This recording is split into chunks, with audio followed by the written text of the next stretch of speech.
Black Maternal Health Week is here. From April 11th through April 17th, Black Mamas Matter Alliance invites you to join us and our partners around the world for the 2026 Black Maternal Health Week campaign. 2026 is a significant year for BMMA as we mark 10 years of establishing the global Black maternal health movement. We have worked alongside Black mamas, families, birth workers, advocates, researchers, and organizers to sound the alarm of the rising maternal mortality rates, confront inequities in maternity care, and lift up community-driven solutions rooted in birth and reproductive justice. This year's BMHW 26 theme is Rooted in Justice and Joy. It honors the imperative leadership of Black-led perinatal, maternal, and reproductive health organizations that continue to cultivate healing and transformation across communities. We carry the full truth of what systemic oppression and reproductive injustice have meant for Black mamas and birthing people. And in that truth, we root ourselves in justice, restoration, and joy. Not as promises for someday, but as what this movement demands today. Throughout the week, join us for virtual conversations, in-person gatherings, wellness-centered spaces, policy engagement, and community celebrations that reflect the full spectrum of Black maternal health. Black Maternal Health Week is more than a moment. It is a declaration that Black mamas deserve to thrive. Take a look at what we have in store this year. Join us by signing up for our newsletter at blackmamasmatter.org/connect. Follow BMMA and our alliance partners across social media, and be sure to join the conversation using the official campaign hashtag BMHW26.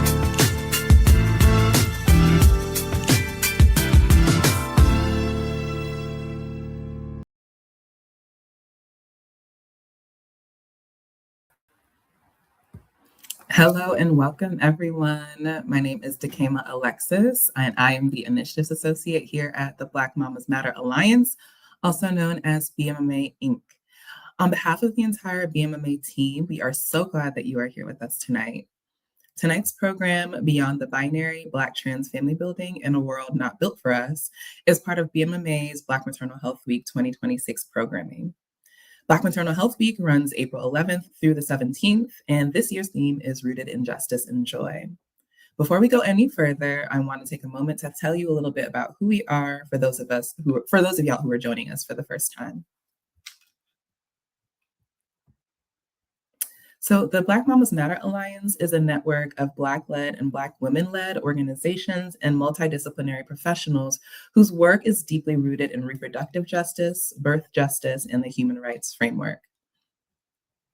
Our mission is to ensure that all Black mamas have the rights, respect, and resources to thrive before, during, and after pregnancy. When we say Black mamas, we are clear and intentional about who we mean. Cis women, trans folks, and gender nonconforming and expansive individuals of African descent across the diaspora.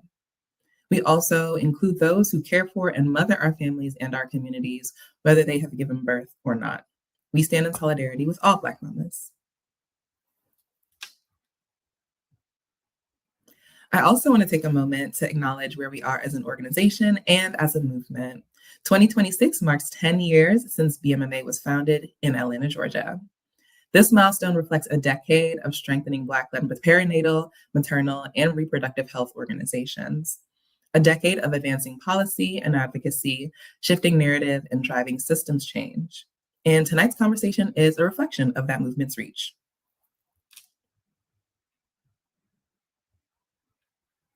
Black Maternal Health Week is an annual campaign founded by BMMA in 2018, and this is the 9th year of the campaign, which falls within our 10th anniversary of establishing the global Black maternal health movement.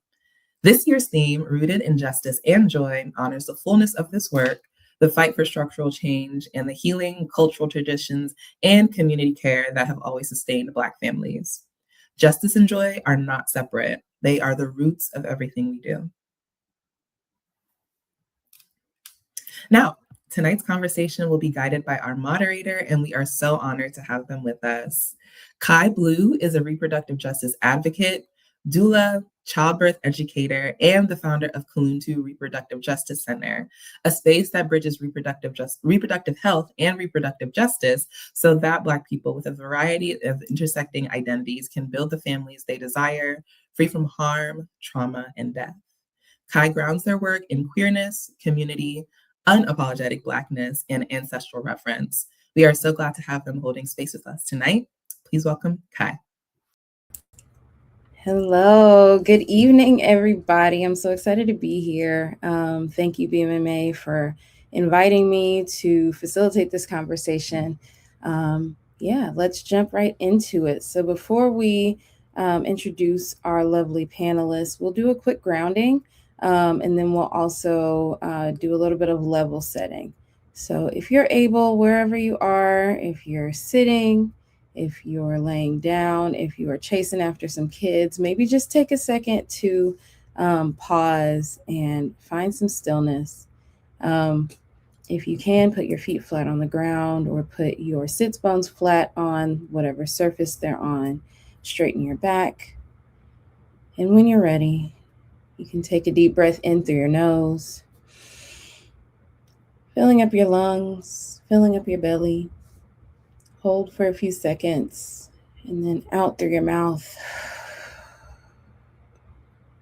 And one more deep breath in through your nose. Filling up your chest and your belly. Hold and out through your mouth. Now, if you've been sitting all day, maybe you have some energy you need to burn, you can kind of shake your hands, maybe do some neck stretches, some wrist circles, some seated cat-cow, some twists, whatever feels good to you. Just give your body what it needs in this moment, even if it's a small amount of movement or just another deep breath. And maybe come to some stillness. We'll take one more deep breath together, in through the nose, filling up your belly and your lungs, and out through the mouth. All right. Welcome to this conversation. I'm so excited to get into it today, talking about the expansive ways that trans folks, and especially Black trans folks, are building our families and what we can learn from that, how we can get a glimpse of the future that we're dreaming of outside of these oppressive systems by looking at what people are doing today. So before we jump in, there are a couple of things I like to call this the what we not gonna do section. So the comments are turned off today, partially to ensure that this space stays respectful. But in general, this is not the space to question folks' lived identities, lived experiences. This is not the space to, invalidate anyone's lives, their identities, their expertise. And of course, this should go without saying, but I'm going to say it anyways, that each of our panelists, we have 3 panelists and me. We cannot speak for the entirety of the LGBTQ community, the entirety of the trans community, or gender expansive community. We can really only speak from our experiences, what we've seen, the clients that we've worked with, the research that we've conducted or that we've read. But of course, everyone is different. We are not a monolith, as we love to say. So please keep that in mind as we move forward. So also I have 2 screens. So if you see me looking off, that's what I'm doing. So now we will get into introducing our panelists, and we will start with Dr. Shanéa Thomas.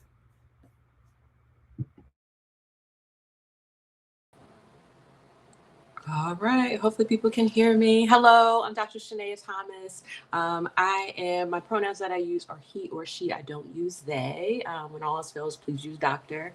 I am in Temple Hills, Maryland. I'm about 5 minutes from DC, 15 minutes from Alexandria, Virginia. So I'm in the DMV area. I'm originally from Hampton, Virginia.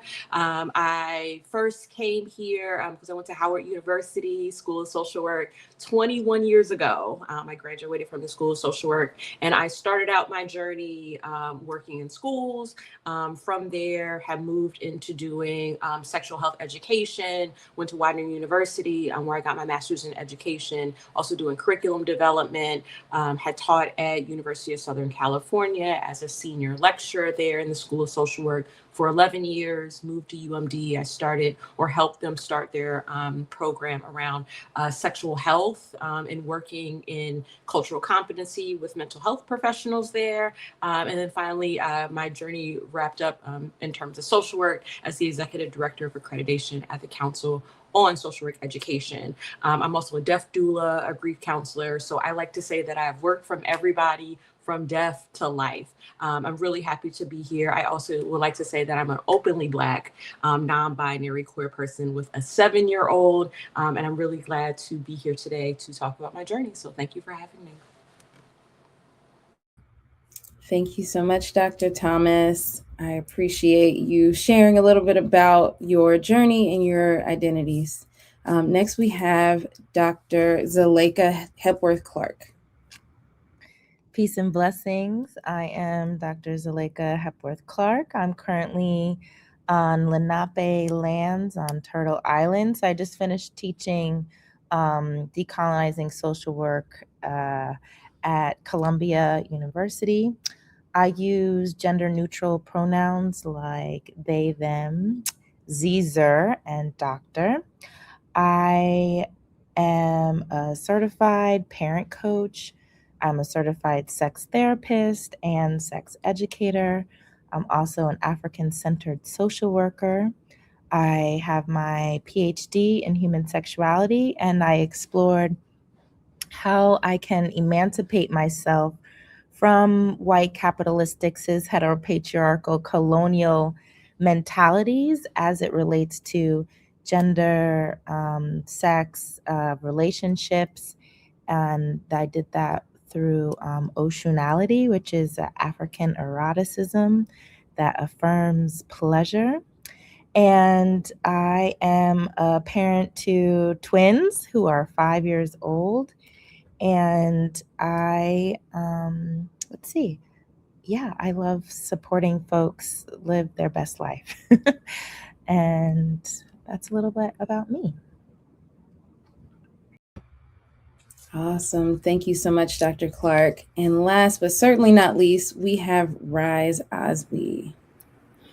Hi, thank you for inviting me. My name is Rise. My pronouns are they, he. I'm a Black non-binary femme. I'm sitting in front of a white wall, and I have on a green tank top, pink earrings, and a leopard print head wrap. I am originally from St. Louis, but I now reside in Chicago, which is Potawatomi, Ojibwe, and Aldawa land. I have my degree in sociology, and I have been a birth worker for 7 or 8 years. I do labor, postpartum, grief and loss, and abortion support. I worked with graduate social work students for 8 years, and I created their programming department. And then I started my own practice, not social work practice, but an arts and healing practice in 2021. So that's what I've been doing, continuing my birth work. I do grounding and meditations for my community, and I am an educator and consultant all around in all the affirming care, gender affirming care, neurodivergent affirming care, trauma informed care, and also do access consulting for individuals and organizations. Thank you for having me. Yes, thank y'all all for being here. I'm so grateful for y'all to be a part of this conversation. I think this is going to be a really rich conversation. So we'll just jump straight into it. So this question is for everyone. How do you define family as a Black trans or gender expansive person?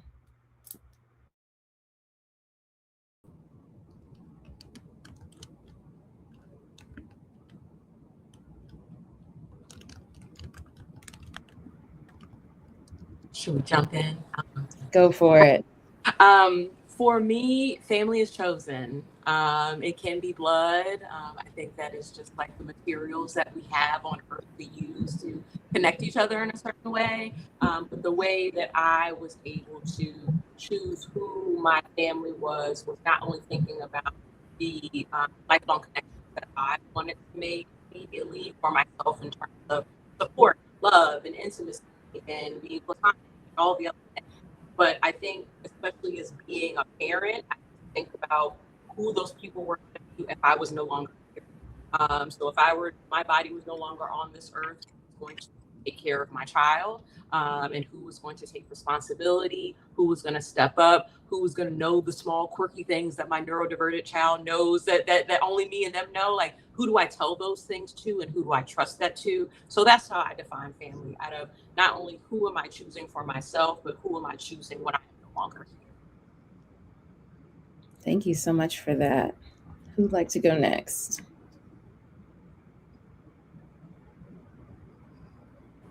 Oh. This is Rise speaking. That is difficult for me because I am a person who both has my non-bio family and my bio family still in my life, and I work back and forth between the two.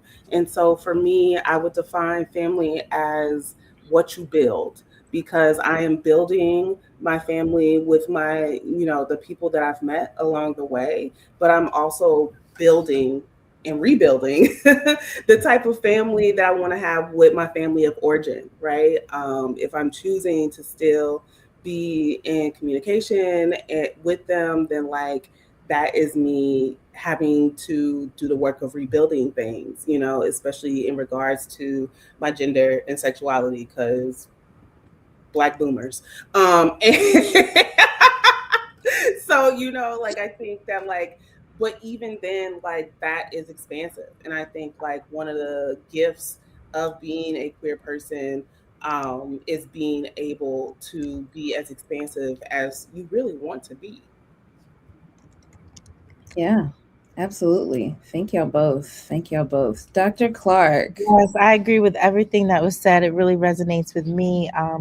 I guess, yeah, I'm adding just understanding our embodied wisdom and our relational intelligence to be able to have the self-determination to define who we can share our energy with, and how it might be supportive and rejuvenating and replenishing. Yeah, being in good relations. So who shows up and yeah, I'm thinking about love, care, and support. And I'm also want to expand it beyond humans, but also thinking about maybe plant relatives, our fur babies, or just other beings that may be in support of us, like chosen ancestors, or maybe entities that I might not even know about, but I'm still holding space for all of the ways that I may be receiving support, whether I'm aware of it or not. Yeah, thank y'all. That was beautiful. I'm hearing a lot of themes of who is chosen, who we choose to build with, and even expanding beyond the humans around us, but to nature, to plants. And thank you for bringing the ancestors as well. Beautiful. All right, this next question is for Dr. Thomas. What role has chosen family played in supporting you as you've built a family of your own? Oh, I was nodding really hard to Rise because yes to the boomers part. So I in how chosen family has made it a really important role is to really make sense of what I was doing. I was in the middle of my first PhD program. I was getting my education, and my elderly mom, who's from the South. My family is from the South, North Carolina, Georgia, Florida. Those are my people. And my mom was like, time is ticking. The babies, where are the babies? And so she was ready for grandchildren. All of my family was ready for grandchildren, even though I have a brother. They were really amped about like, okay, like when is your turn? And I had to really think hard of if this was a journey that I was going to walk through, who was I going to bring with me? And how was I going to keep and stay as a non-binary person, as somebody who I see as masculine center? How do I keep that to myself and still be a mom? Because I know some of that is going to be stripped away from me when my family sees me pregnant, right? Because they're going to see a woman and not a non-binary person. So pulling my friends together. My best friend came with me to my donor appointment.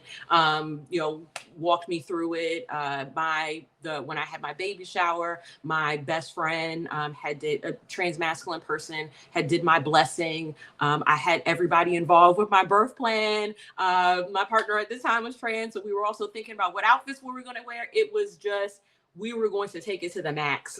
Right? Like, it was not only, and I think in essence, it's trans because it's me, right? Like, it's just like, I want this to be something that is fun and whimsical and that we all have a part in, even for people who didn't really choose or want to have kids. My queer friends were really important in keeping me grounded around, you are still Shanéa, no matter who you are in this process, you are still Shanéa to us. And I wasn't that entity of being a Black woman having a baby that is seen kind of in my southern part of my family. So I think they help ground me.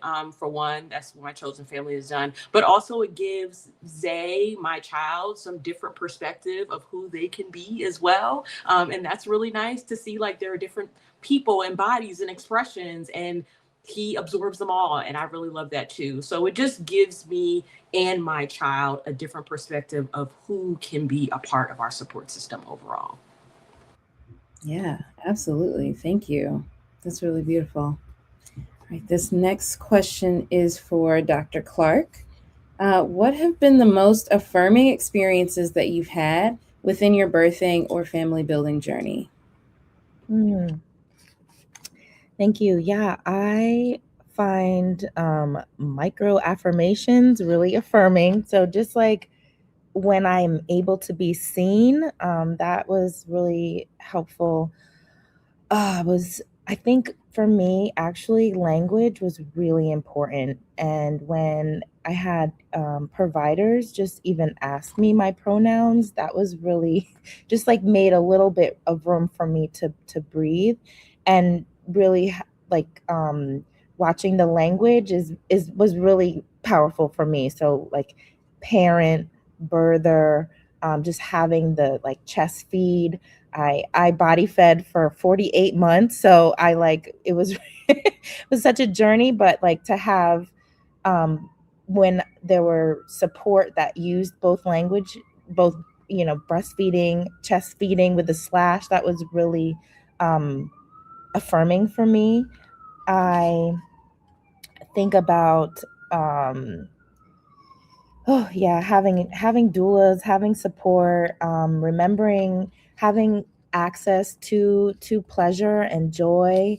And for me also, I'm a bit of a geek, but it was helpful for me to have literature that also kind of affirmed just that there are multiple ways of doing this, that not to just be into biological determinism. So I geeked out a lot in ways that it kind of helped me understand, like, okay, I'm going to create my own kind of framework and how I want to navigate this, and using all the information as possible. And so I kind of created my own way of being pregnant and giving birth and parenting. So actually grounding in decolonial theory, but basically like not cool with oppressive forces. And I know that there are other ways of going about doing it, recognizing that there are multiple approaches and trying to be as flexible as possible. And also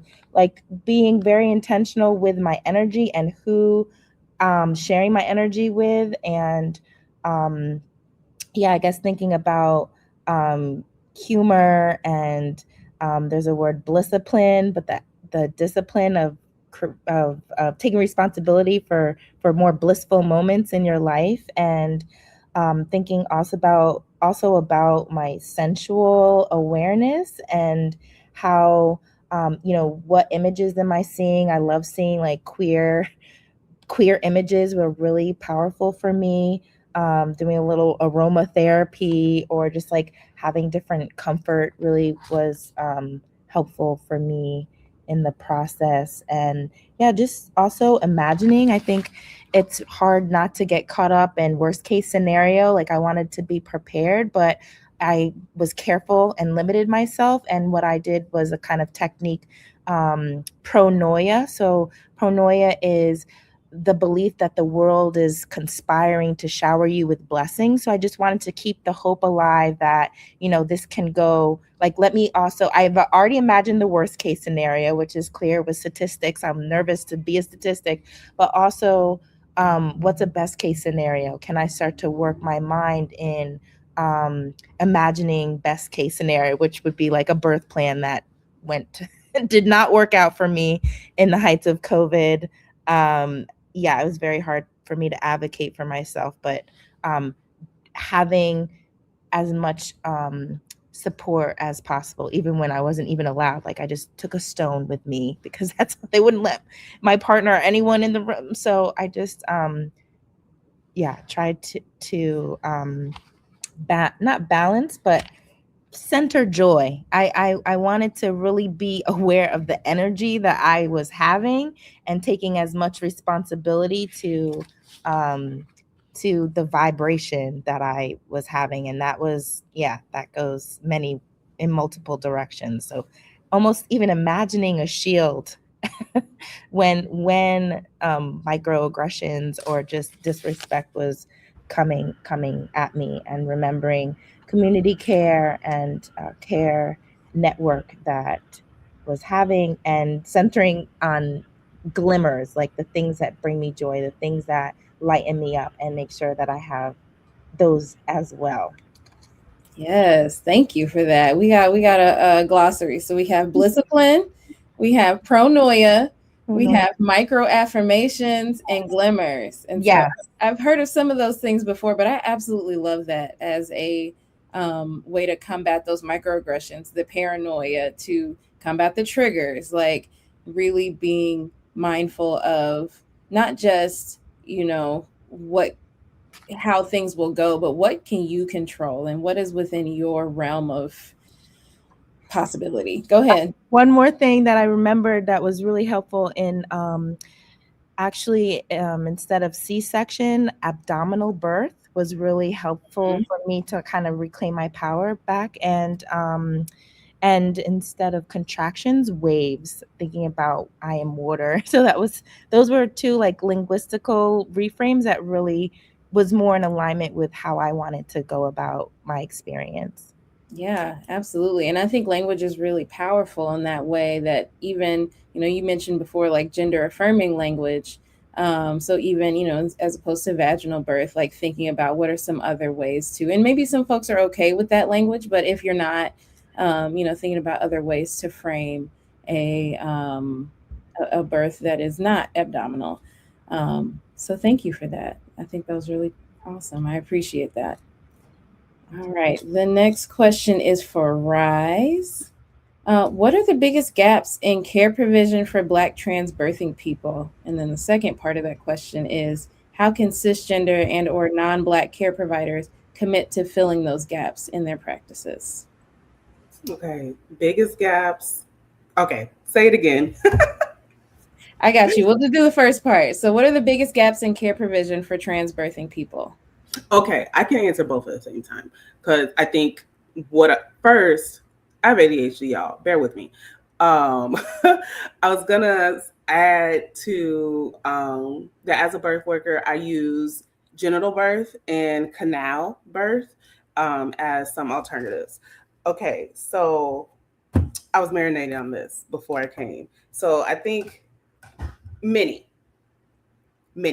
But two that I settled on were literal education and research, right? Like when I do my trainings, I always talk about how the research period is just not there, right? Even when you research specifically trans and non-binary people, it's never just trans and non-binary birthing people. It's lumped in with the entire acronym, and we love the acronym, but cisgender people versus transgender people are two different people, and so they try to say LGBTQ, but it's like, what do you mean by that? Right.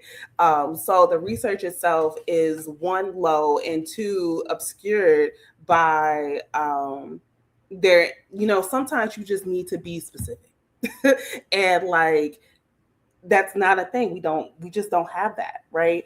And we also live in so like as someone who has background in sociology, I am a qualitative girly down, right? And we live in a society in the US where like that is just not respected, right?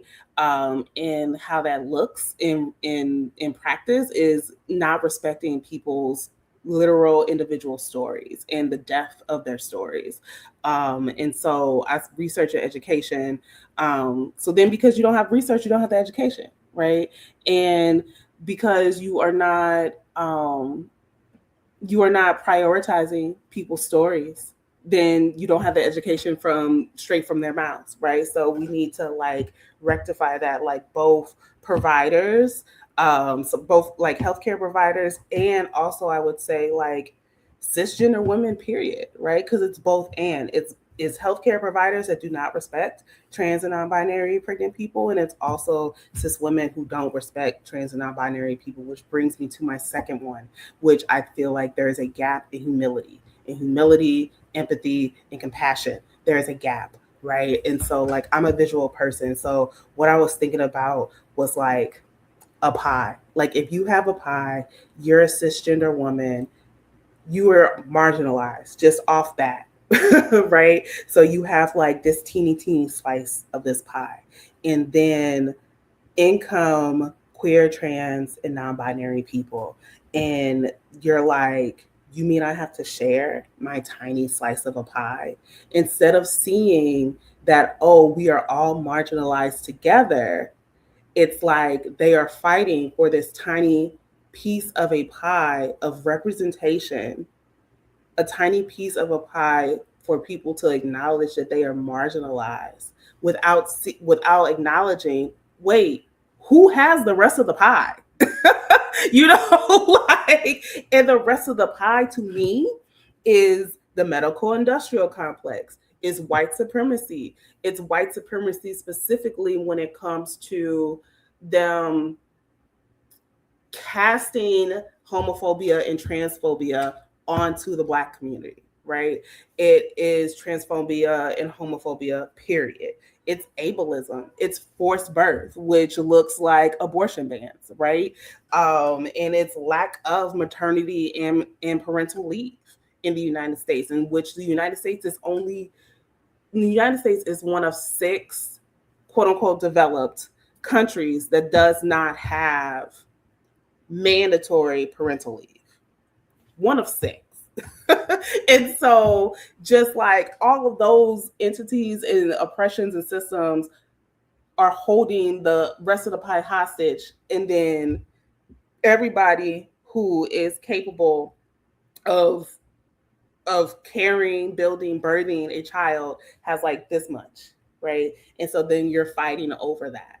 And so I think that like that education, that research, that empathy gap, and truly just like realizing that like we are not against each other, we are against oppressive systems, is really important. Yeah, absolutely. Absolutely. And I also have ADHD, so I want to respond to all those, but I'm gonna try to keep it cute. Yeah, it's absolutely important for us to understand that, as we, just like we say, when we help Black women, we help everyone. When we help queer and trans folks, and especially trans folks, we help everyone. When we make conditions better for trans women, trans men, non-binary folks, we are improving those conditions for all of us, especially as Black folks who are often not given the privilege of fitting into the gender binary neatly in the first place. Yeah, for sure. And then the second part, how can cisgender, or maybe you already answered this, but if there's anything else you want to add, feel free. But the pie, you ate down with that. I appreciate the visual Right? reference. Yes. We love a visual. Yeah, that was my plan to answer the second half, but I would just say, Okay. yeah, just like being willing to see childbirth as not just a woman thing, but a person who is able to have, because I think you can say like, this is my role as a woman, part of my role, but it doesn't have to be all of it, you know, and also understanding that the ways in which cisgender women are oppressed is why sometimes they are so intense about gatekeeping childbirth. And what if you realize that? What would that open up for you, right? Because if you're a cisgender woman who cannot birth children, that does not make you less of a woman, right? And so, like, when look at that, we just open something up. Yep. Now, what can you know? So, yeah. Yeah, absolutely. And I think that's the whole system of gender is very fragile. When we start to look deeper and look closer at it, it's like, this isn't as black and white as we say it is, as society says it is. And as people, you know, they love to talk about biology, but even biology says there are more than two genders. And I just learned a few days ago that there are over 40 variations under the umbrella of intersex. So it is not nearly as black and white as we think it is, or as folks would like us to believe. So thank you so much for that, Rise. The next question is for Dr. Thomas. And anyone else, if you would like to chime in, feel free to do so. But we'll start with Dr. Thomas. There is an overwhelming assumption that birthing people are only cisgender women. What tensions or triumphs have you experienced in combating this exclusionary narrative? First of all, there's just no good maternity clothes. So that was my first concern of expression. It was just like, how am I still going to express myself, like, as a non-binary person, like as a person that mainly wears baggier clothes? There were just things that I was concerned about losing parts of myself. So that was one thing. And then in that, I also had to combat, like I said, in my very Southern Christian Baptist family, I was always a woman, right? Like, there was nothing else. There was no other space outside of that. So once I got pregnant, it was almost like now you're welcomed into the family. Like, it was almost just like you did the thing that we thought that we needed you to do in order to validate your place as a woman in the family. So even, I don't know if it's a triumph, right? But I think the relationships in my family had gotten to be a bit closer. The women started to pull a little closer. Now, when I started to have like my baby shower and things like that, and they asked like, well, what's the sex of the baby? And I was just like, I don't do that. And they're like, oh no, like, absolutely. Like, well, how are we going to dress the baby? And I was just like, well, you just have, we're going to have a superhero theme party. My baby's going to have to wear clothes. So just buy whatever you want. So I think that helped. The pushing was always that, though. I'm not, I was very adamant about thinking about my baby's name. I was thinking about how I wanted to raise in the household. I was very strict about things that were Christian in my household. Like, they were just parts of this journey where they were excited, right? They are excited. They love us and they love Zay. But I think that they thought that this was going to fix me, right? I think that they thought that I was going to be the woman that they always saw. But I will say that they have learned that because I have still held on to my queerness, because I'm still a non-binary person, the train is still moving over here. I think they have a different appreciation for who I am. In terms of like medical wise, when I've gone in and have to advocate for myself, I'm going to stay up everything else people said, like, it's dangerous out here. So there have just been ways that I've had to navigate certain spaces just off of intuition. Like, we don't need to have a conversation about my pronouns if I need to just make sure I'm getting the care and I want to leave alive, right? Like, there were just certain things that I was making decisions around. I did not want to talk about or do, or what were the other places I can get support if the main medical system, if the medical industrial complex was not going to give it to me. So that was something that I did. But I will say, even after birth, as a non-binary person and a person that's openly queer, I had to start thinking about my own child, right? Like, how do I want my child to be labeled and seen? Even, whomever they want to be when they grow up is awesome, but I'm queer. So how are we going to work this out when we sign you up for school? How are we going to work this out when you meet friends, when I'm meeting other cisgender moms, right? Like, how am I going to make a community for you, even if your mom is living in a world where people, they don't like trans people, right? That like there's just ideas around trans people and queer people and children. How do I help change, particularly when I'm in a very, I will say this is a very Christian place that I'm in, a very Christianized region that I live in. So I think there were benefits. Like I will say, like there are some triumphs. I'm having deeper relationships or deeper conversations with the cisgender women in my family. I feel like they're able to pass things on to me, but I feel like that the cost is how they see me as a queer person. And then also, like I said, in medicalized systems with schools and things like that, I have to make certain decisions out of safety. And so I'm thinking 2 steps ahead. And how do I still find the bliss and the joy that Zelaika's talking about, so I can make sure that I'm also being true to myself? Yeah, absolutely. Thank you for that. Yeah, that's the family stuff is hard, the medical stuff is hard, and it's very much like just a constant picking of battles and a constant like, okay, I just need this appointment right quick. I just need y'all to come in, do my blood work. I don't have time to give you the rundown of how gender works. I don't. I just have a limited amount, right? And Yeah. when I teach, like I even tell that to people, because I think when we talk to providers and providers like, I want to be inclusive, and I'm like, that's great. And you're not, just imagine your client coming in and they've been misgendered all day. Right? And then you come in and you misgender them. Yeah, they might go off on you, right? It doesn't mean that you did everything bad. It just means that you're just a part of a bigger thing that they have to live in. So sometimes, like, you know, like you said, we have to, we shouldn't, right? Like we should be respected and validated and affirmed in our expression. But when it came to, and I was that person, right? I'm in the streets I was that person. But when it came to the protection of my child, I had to be strategic. I didn't want to lose myself, but I had to be strategic, because I was not just protecting myself, I was protecting the both of us. Absolutely. Absolutely.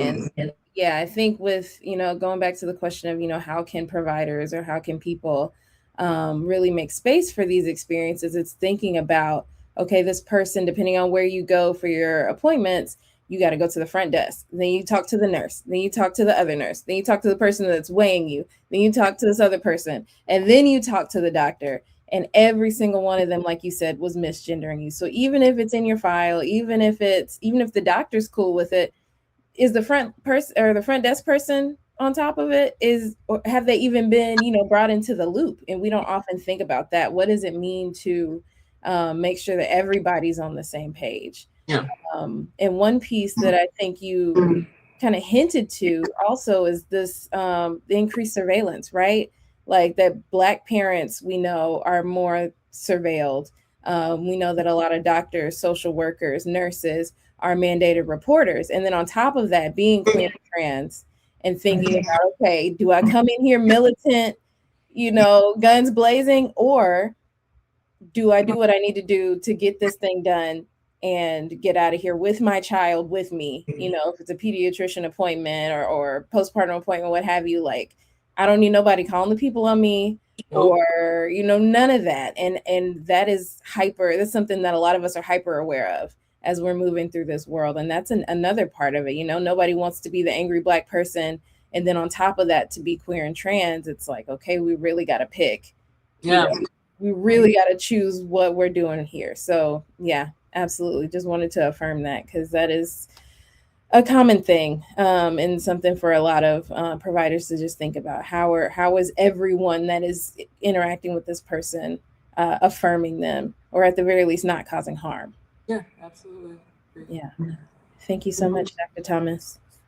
All right. So this next question is for all the panelists, and I'll kind of popcorn it around. But the question is, how do you see multiple marginalized identities, such as disability, family structure, immigration status, show up when you're working with families or in your own experiences? And we can start with Rise. Hi, this is Rise speaking. Have noticed that regardless of the marginalized identity, whatever it is, so like I've noticed with my Black clients, and especially if they're Black and fat, the provider will just automatically categorize them as high risk. Mm. I'm sorry, what? Like, and that bothers me. That bothers my client. That bothers my client's family, because what do you mean? You know, and why? Because then we're talking about medical fat phobia and the ways that fat people are treated in the medical system, period.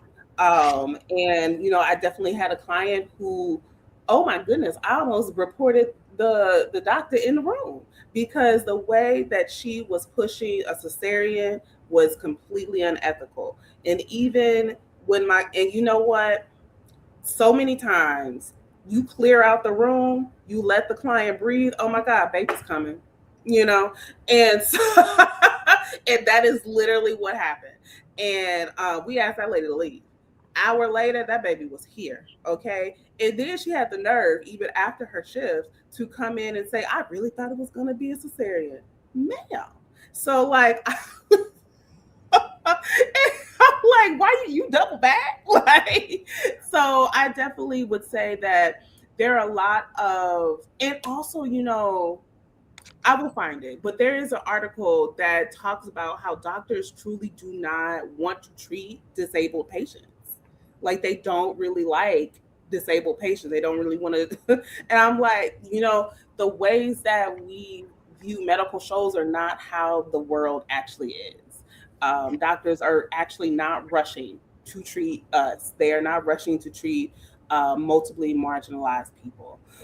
So I definitely think that that is something that is an issue and continues to be an issue. I know that in many cities where ICE continues to pop up and rampage, medical providers have held conferences to say that, like, this is dangerous.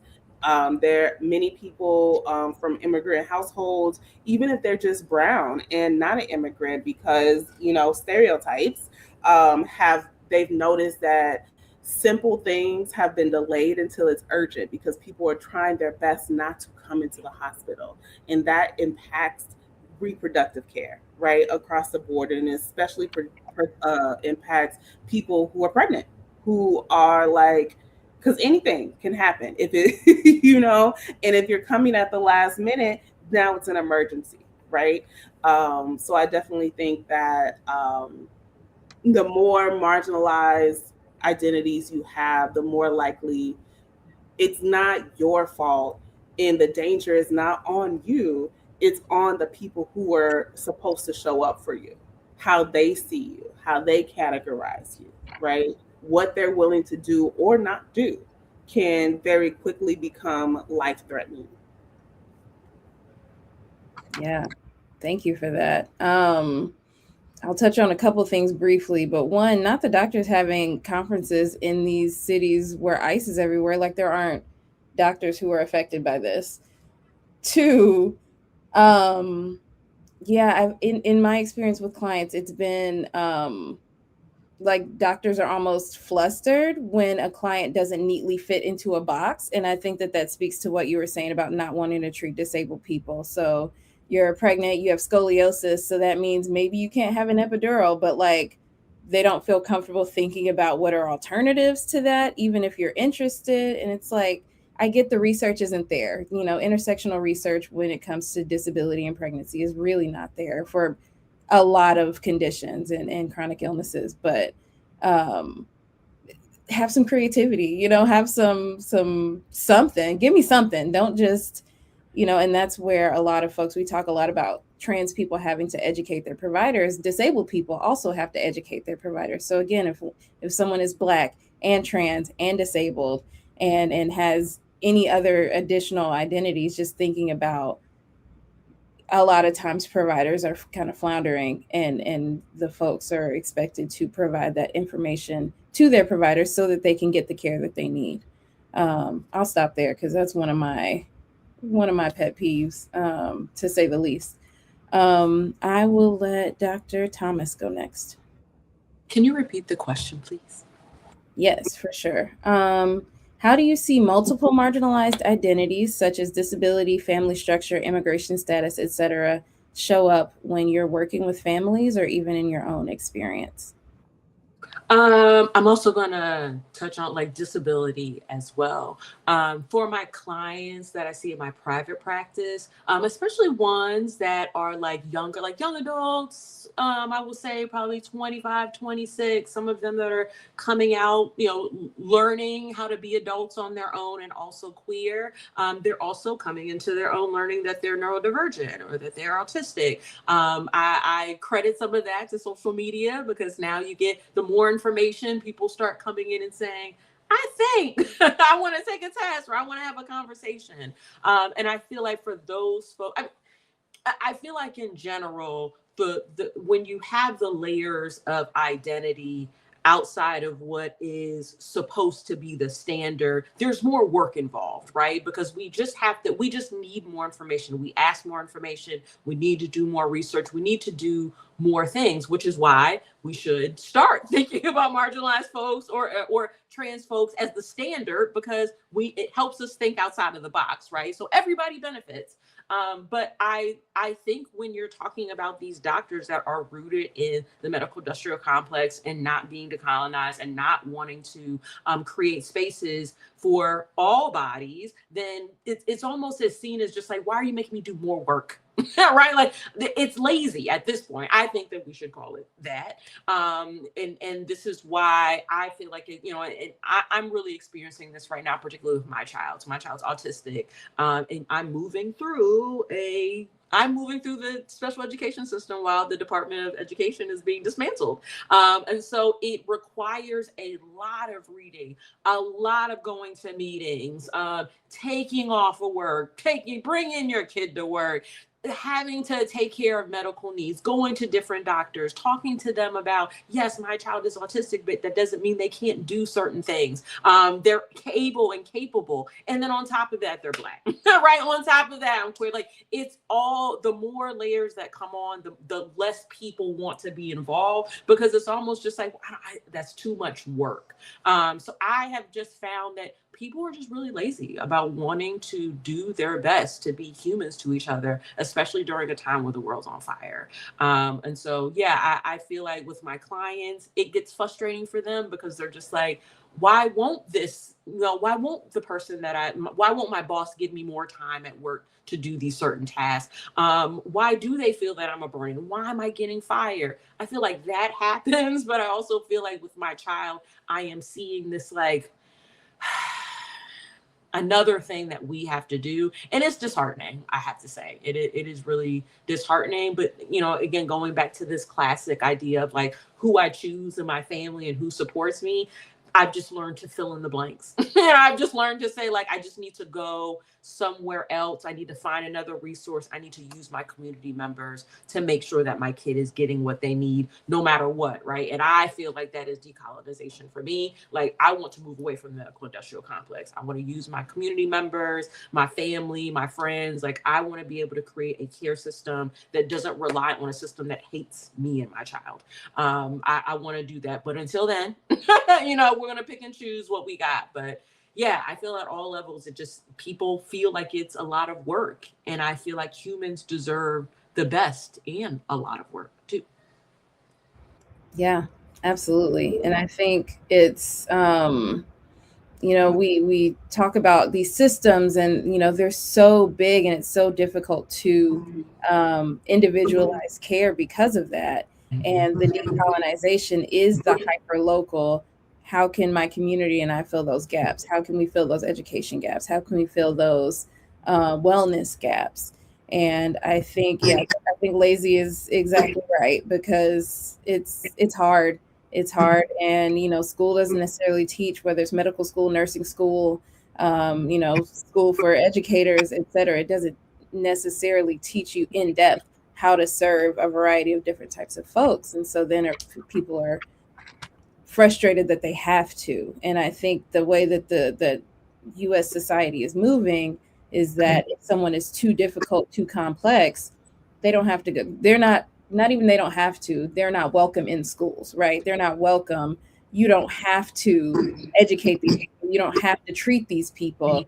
You don't, and we see that with like the religious exemptions. You don't have to treat trans people if it goes against your religious beliefs. And that's a slippery slope too. You don't have to treat autistic people. You don't have to treat quadriplegic people. You don't have to treat anyone, teen parents, right? Like anyone who you deem too complicated, too difficult.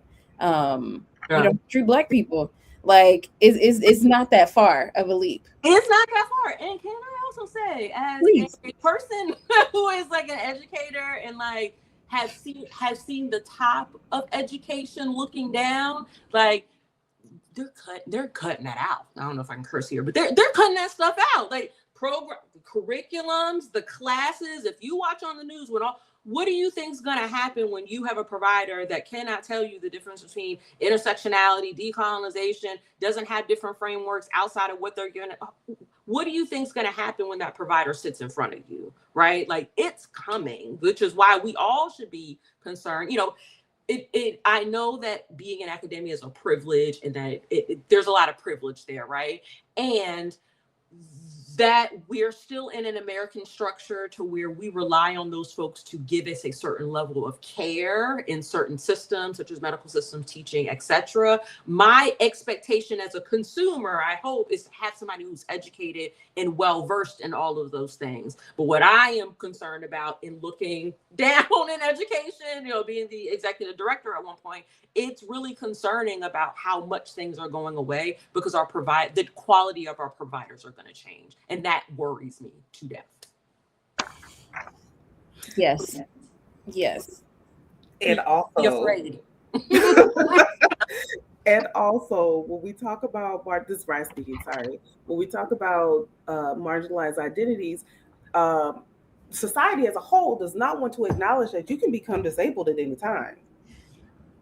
You can become houseless at any time. We are so much more closer to losing everything. Yes. You know, we are a broke down car away from losing everything. We are one missed rent payment, one job from losing everything. Than we are to ever being a millionaire or shit, a 100,000-aire.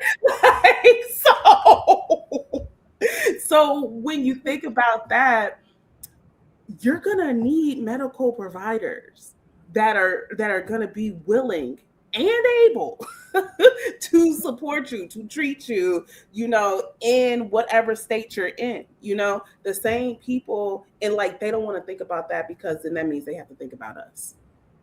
Yep. And that's too much, right? Like the same people who want to take away all the rights of disabled people, put us in camps and all of that. No, literally, like those same people could become us tomorrow, today, right now, you know? And so like what's going on? And I also think that medical providers actually, when I talk to them, have a lot of similar grievances as we have as people who seek medical care. And we know that we're against oppressive systems. Sometimes I'm not sure they know. And or they may be just so far in it that they're not acknowledging that anymore. And I really believe that if they get back to that place, right, we can make some shit shake. And that makes me excited about the future. Yeah, absolutely. Yes, please go, Dr. Clarke, because I could go on this. So go ahead, please. Well, I just want to share some words that this conversation is inspiring me. So shifting from high risk to highly resilient people navigating high risk systems. That feels a little better for me. And what was another word? Okay, this is really geeky, but hermeneutical injustice. This is a type of violence that happens especially to marginalized folks so hermeneutical is basically the experience, how people are understood. So there is a violence that occurs when people are misunderstood, and it comes a lot when there's no framework or language to understand their own experience, let alone you're being misunderstood, dismissed, silenced, erased, misunderstood, pathologized, trying to be forced into these like, I don't know, boxes or categories, like instead of trying to fit people into these boxes, why don't we offer to witness and to listen and to be really creative. And so, yeah, I just wanted to that was helpful for me to have a word that described the violence that I knew in my body that was happening to me. But again, it's like, I don't really have an alternative. I just know that this is not, this is not in alignment. And then, yeah, thinking about this, like how often people are trained, like this is the one way of doing things, like this universally applied, when it was really created by and for white folks. That's not really necessarily applicable to all populations. So I'm speaking about, ethics of care, thinking about relationality, and pluriversality. It comes from the Zapatista movement in Mexico, that multiple worlds can exist simultaneously without hierarchy.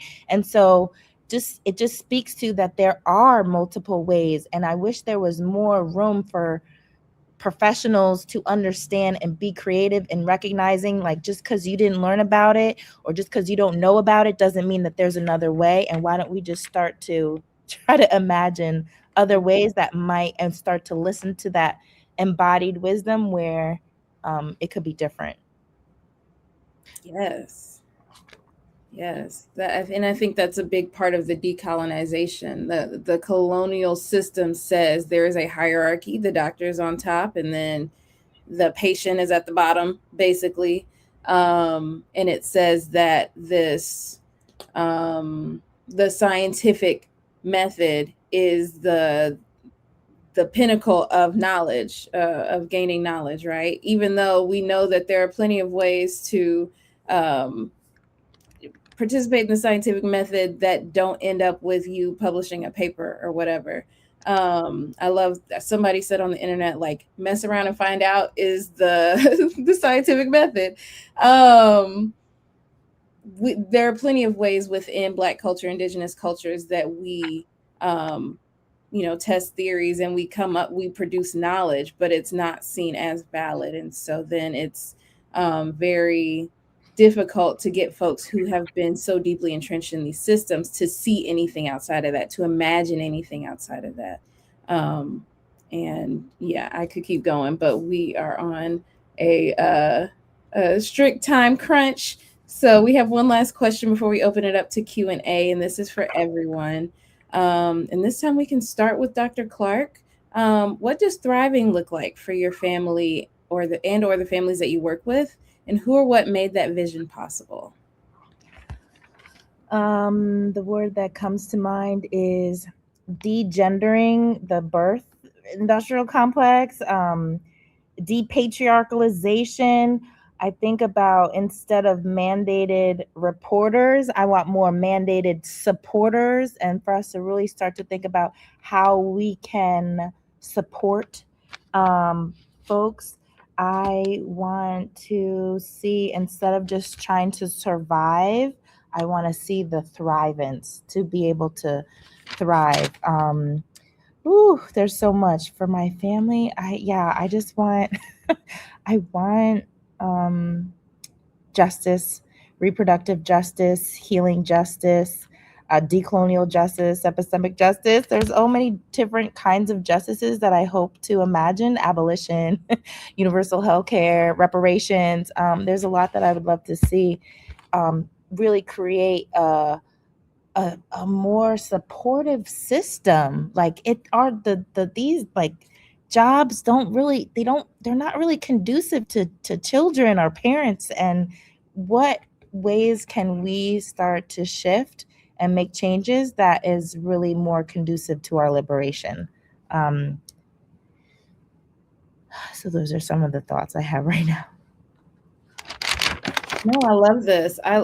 I need a whole glossary of, you've been dropping terms this whole time. I really appreciate the ways that you're playing with language to be more affirming. Just even mandated supporter. I'm like, yeah, like, obviously. Yes, I need The more. language. There's a framework. I didn't invent it, but it's a good one. And I feel like all the mandated reporters need to be trained on mandated supporting before they have to have a carceral logic. Yes. Yes, absolutely. So thank you so much for that. And thank you for yeah, just constantly uplifting the decolonization of our language, of the ways that we move through the world. How about Rise? You can go next, and I can repeat the question if needed. Yeah. Please repeat it. I was everywhere with y'all. You were following, you were taking notes, I saw it. What does thriving look like for your family and or the families that you work with, and who or what made that vision possible? I think thriving looks like, so like I still do labor support, but I do mostly postpartum support because I just like really love working with like the whole family. And so um lately I've just been like telling all of my postpartum clients when they text me in the middle of the night, I'm like, I know, honey, I truly feel like every child needs 3 adults at least, right? So I Seven. so I feel like that's what thriving looks like, is for young people to have, well, I mean, designated if they want it, but for young people to have the adults that they need, and for those adults to not be fucking weird. Like,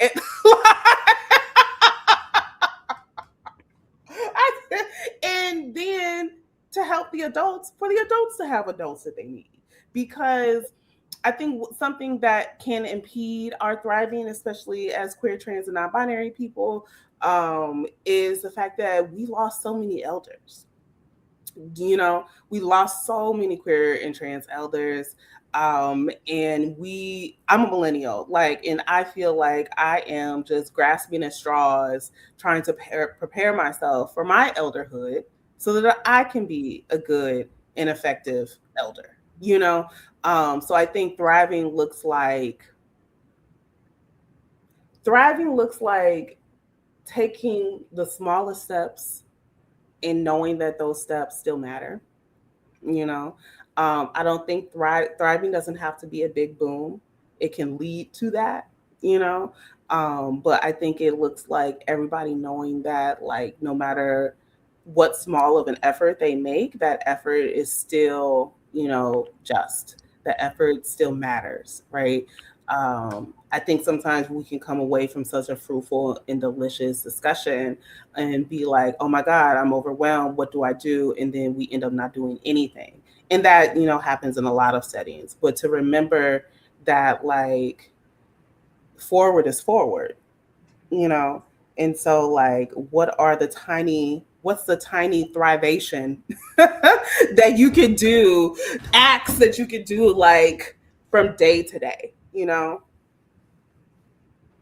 Yes, absolutely. There's what is the book called? Quantum Habits or something like that. And they talk about that. Like, I love the ooh face for both of y'all. But it's about what are the atomic habits. Thank you. I was like, they talk about quantum as a concept in the book. Atomic Habits is the book. Thank you. And a quantum is like the smallest measurable unit that you can like measure something. So like, what is the smallest little thing you can do to move towards thriving? And I think Dr. Clarke talked a lot about, playlist, having, the lighting be a certain way, the smallest things. And when we're talking about justice, what are the smallest things we can do towards justice? And I feel like this is a perfect opportunity to say, wear a mask when you are outside and around people. That is a great way to move the needle towards justice, because COVID is not over. All right, Dr. Thomas, we will wrap it up with you. Oops. Okay, I'll be quick. What does thriving look like for me and my family? So just listening to everybody else, for me, it's all about, like, I want to be able to tell the story too. Like, what did I do? What did I leave behind? I'm big on legacy. I'm big on death. So I'm just like, even if I'm not here, like, can I still be thriving? Like, what does that look like? And what it would have to look like, how I would treat, or what do I build for my child, right? So I feel like right now, You know, we're all slowly learning it, but we're becoming, like, I feel like community care and like grounding ourselves and checking in with each other intentionally. With my child, my neighbor is 94 years old. We go across the street and we give him food. He bakes us cookies. We go out into the community and we play. Like, I want my child to be rooted here. Like, that to me is thriving. Like, are people able, when we walk around the block, and we've been here 6 years today, 6 years in this house today. When we walk around the block, people can see my child and say, like, you're growing up. You're doing, like, that to me means something around, like, even if I'm not here, like, people are still going to look out for us. And then I think about like who made it possible. And I'm just gonna go say me. I made it possible. I made it possible for myself. I don't know, of course, if Zay had another mother, like, things would be different, right? But I don't think that I'm usually the person that brings in the resources to people of just like, this is what queerness is, this is what non-binary is, this is what, thinking about disability justice is, this is what, we need to look out for this. Y'all got enough rice? We got a power source? What are we doing? Like, I'm the planner. So it's just like, I feel like I would like to give myself credit for building a foundation for a family that is very different from the one that I was raised in. And not to say that it was bad, or not to say that it was different, right? But at this point in our radicalized sense of where we are right now, it's not going to make us thrive. So I say I'm giving my child something, I'm leaving behind something, and in that they are thriving with their family members. So Ashe. And shout out to you. It's giving Snoop Dogg. Like, I want to thank me. And absolutely, I think we need more of that energy for Black parents, Black mamas, Black folks who are making it work, making it happen, like making a way out of no way, making $1 out of 15 cents. We know that folks are doing everything under the sun to keep us afloat. And we got to give ourselves flowers. Regardless of who else is giving us flowers. So yeah, thank you for uplifting that. Thank you all for uplifting this conversation. We got vocabulary. We got some studies to read, some books to read, and hopefully some small actions that we can take even this evening, even tomorrow, to check in on our neighbors, to wear a mask, to affirm ourselves, to affirm what we need. Listen to our bodies. If our body's saying lay down, lay down. If our body's saying I need y'all to hush up in the next room, I need y'all to hush up in the next room. And really just being the first people to prioritize ourselves and our bodies, our well-being, our families, and even as we care for everyone else, to always remember to care for ourselves. All right, so we ran out of time for the additional questions from the audience, so I apologize for that. But this conversation was so fruitful, so affirming, and I feel really great about just the time that we've spent together. So if I could get one word from each of y'all as to how you're feeling right now, or how you're feeling after this conversation, and just whoever's ready can go first. Oh, in the chat, the Kima was saying, could we do one? Oh, sorry if I mispronounced your name. Yeah, I think it's Dakema. Yeah, we can do one. Yeah, we can make that happen. Okay, let me pick. We have 3 different questions here.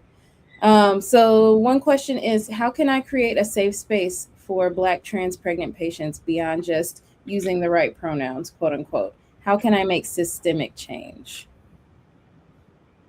I can read that a second time if that would be helpful. Yeah. How can I create a safe space for Black trans pregnant patients beyond just using the right pronouns? How can I make systemic change?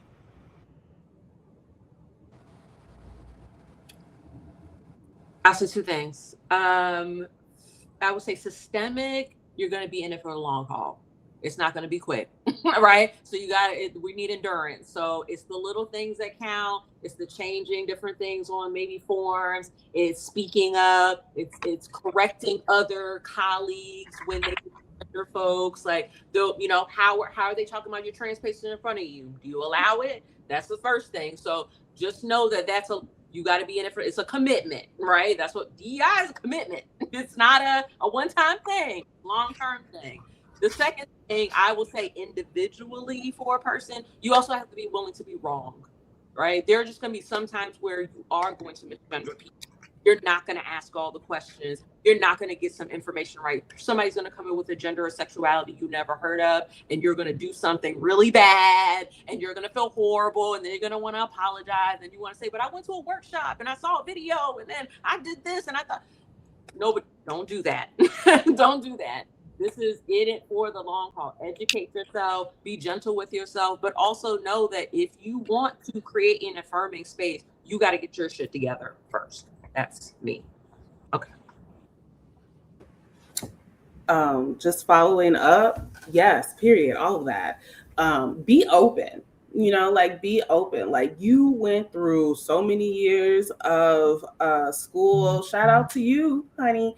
That person went through more years than you did in their body. And remember that, right? It's a collaboration, not a top down. When I do my trainings, I say like we are advocating with versus advocating for, right? It's lateral. We're doing lateral advocacy. And like reminding yourself of that, like, yes, you have doctor as a credentials. That doesn't mean you're God. You know, like you are an expert. They are an expert on them. Right. And so like always, anything that you think of anything like positive you think of yourself, remember, spread that positivity to the people that you're supporting. Right. And think of it like that. Like, you know, maybe, you know, in the medical world, like you see you like, this is my patient, like, okay, but also this is a full human being seeking support. I am a full human being offering support. And that kind of like takes the medicalization out of it. And for you, like, obviously that is like, you know, that's just like, it comes natural and that's okay. Right. And also it's a lifelong journey to continue to interrupt things like that. When you find yourself in a medicalized loop, take a breath, be like, oh my goodness.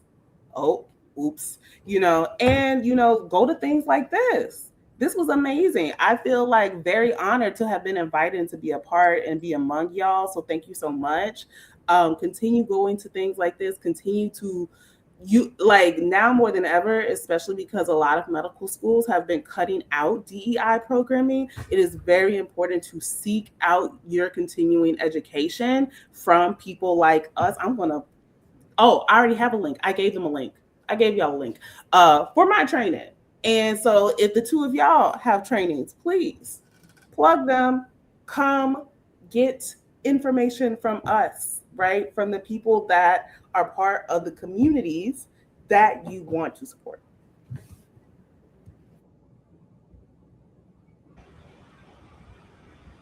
That was everything. I mean, I have a word, which is power with instead of power over, which we're probably more used to this authoritarian approach of control and domination. But the power with is a collaborative, it's a shared leadership where mutual support, collective strength. It's like, yeah. So yeah, I just wanted to share that word. And I'm also thinking about relational and care. Like people have a hard time interacting, especially like just, oh, it's just a patient just going through like cattle or something. It's so dehumanizing. But can we remember that it's a relationship and that deserves care and attention? And you want to kind of, instead of like, I think of the platinum rule, instead of like the golden rule, do unto others, the platinum is like, do unto others as they would have done unto them. It's like, meet them where they're at. Don't necessarily make assumptions. You can ask questions where they can use their embodied wisdom, their expertise to collaborate and to problem solve or create solutions or just be witnessed and hold space that can create safer and brave, courageous approaches. Thank y'all. Ooh, thank y'all. That was everything. And I'm so glad you said the power with, as opposed to power over. That's something I talk about a lot in my trainings as well. I'm gonna plug mine as well. But power with, really thinking about how are we centering the needs of this pregnant person? How are we centering the needs of this family as opposed to centering the hospital policy or the doctor's convenience or what have you? And that's a really big way to decolonize the ways that we are interacting with folks, even within these systems, those quantum micro changes that we can make in that one-on-one relational interaction. Yeah, absolutely. All right, so now that we have answered all the questions, what is one word y'all are feeling at the end of this conversation?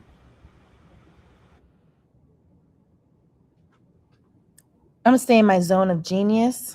I just realized that is a whole feeling, being genius, and just tapping into that power and that I was gonna say erotic intelligence. I have that too, but just that we have your zone of genius, and sometimes just tapping into that power that's already inside you. So I'm like tapped in, connecting in community. We heal in community. Okay, that was not one word, but thank you.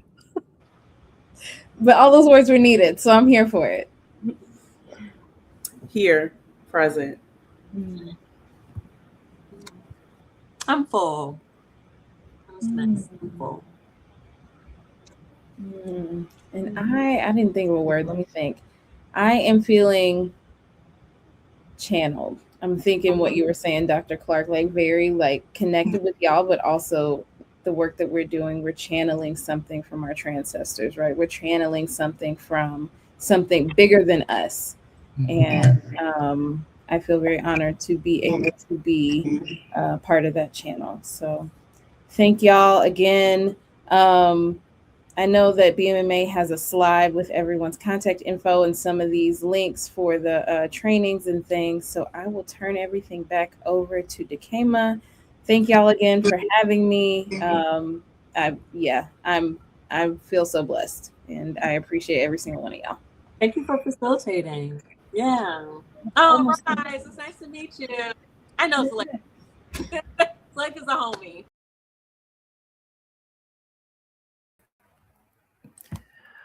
Thank you so much, Khye, and thank you to our panelists, Rise Osby, Dr. Shanéa Thomas, and Dr. Zelaika Hepworth Clarke.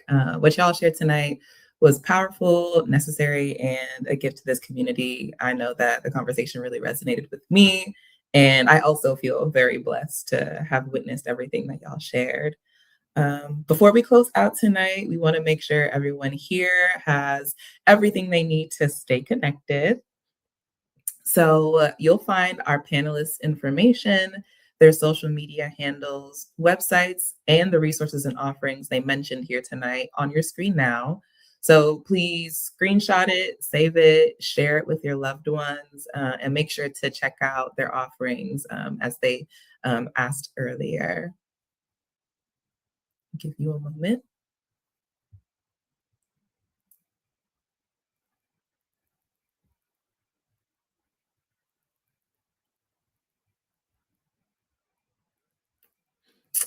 Black Maternal Health Week continues through April 17th, and so here's what is still ahead. Tomorrow, Friday, April 17th, BMMA is hosting Honoring Black Mamas, Centering Black Birth Workers, a community remembrance and healing vigil here in Atlanta. If you're in the city and you'd like to join us, visit bit.ly/BMHVIG to secure your spot. Local events hosted by our alliance partners are listed at blkmaternalhealthweek.com/events.